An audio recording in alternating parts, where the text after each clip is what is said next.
You've been diagnosed with diabetes or prediabetes, which means that you have high insulin levels and you want to know how to improve them without medications. That's exactly what we'll cover in this video. One method is cardio, but not all cardio is created equal. You have to do it the right way. When it comes to exercise prescription, there are a few different parameters. You have to know the type, that's cardio or strength training, the frequency, how many days per week, the intensity, how hard, and the duration, how long. So what are the right variables of the cardio prescription for improving insulin resistance? In one study of overweight and obese type 2 diabetics, they lowered their insulin by 30% in 7 days. What did they do? Well, for 7 days, they exercised every day.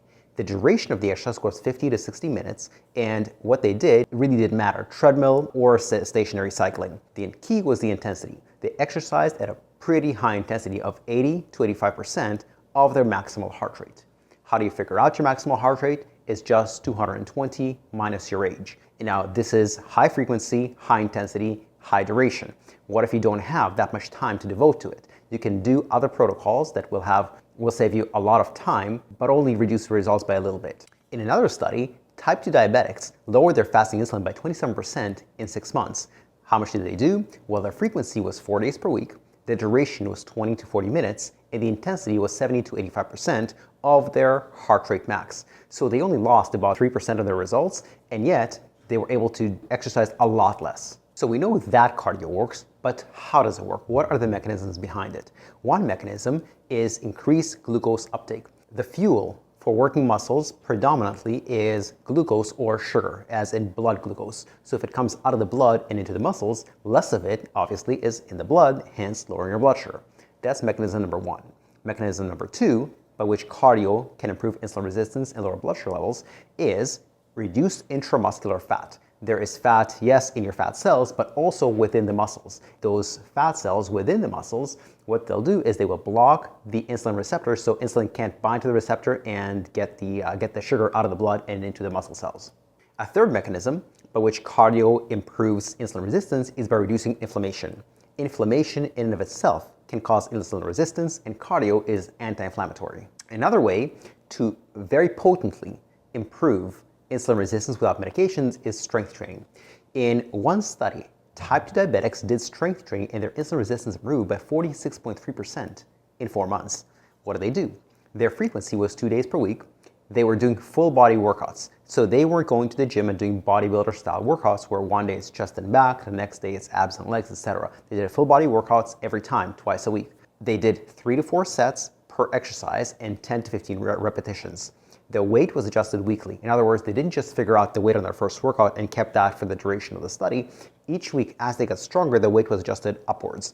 At the end of the 10 to 15 repetitions, the researchers asked them, was that easy or difficult? And if it was easy, they would raise the weight. And the weight was adjusted as they got stronger. And I want to emphasize, that's the secret sauce here. The progressive strength training, not just strength training. Progression is the name of the game. So how does strength training work to improve insulin resistance? There are 4 different mechanisms. One is the same mechanism as cardio, increased glucose uptake, which again means that you need fuel for working muscles, and that fuel is glucose. If it comes out of the blood and into the muscles, it fuels the muscular activity, thereby lowering blood sugar. 2 other mechanisms are the same as cardio, which is reduced intramuscular fat, and 2, reduced inflammation. One advantage that strength training has over cardio, one mechanism by which it lowers blood sugar that cardio doesn't have, is increasing glycogen storage. What is glycogen? Glycogen is the plural word for glucose. So many glucose molecules together make up glycogen. Your muscles can store glucose or glycogen. How do they do it? Because the bigger the muscle, the more sugar it can hold. Cardio does not build muscle. Strength training does build muscle, and that's why it can have a more potent effect on insulin resistance compared to cardio, although both are good for you. Besides exercise, another very potent way of improving insulin resistance without medications is nutrition or diet. In one study, overweight adults were divided into 2 groups. Group number 1 ate a bagel with a high fiber content. It had 25 grams per bagel, which, by the way, is a specially designed bagel for this study. You don't really find this kind of bagel in grocery stores. They just wanted to measure the effects of high fiber. Group number 2 ate a whole wheat bagel. After following this one change to their diet for 4 weeks, there was another 4-week period where they ate whatever they wanted, and then a third 4-week period where they switched groups. The first group that ate a high-fiber bagel now ate a whole wheat bagel and vice versa. The results were this. Whenever the group that ate the resistant starch bagel, the high-fiber bagel, they reduced their insulin resistance by 23.1%. And that was the only change to their diet. There was no weight loss, nothing else happened, no medications, no exercise, no supplements. This was the only thing that happened. They just increased their fiber content. And so how much fiber should you be getting? If you're a diabetic, you should be getting a minimum of 17 grams of fiber per 1,000 calories. Better if you're getting 20 grams of fiber per 1,000 calories. And what are the best fiber sources? Well, here are a few examples.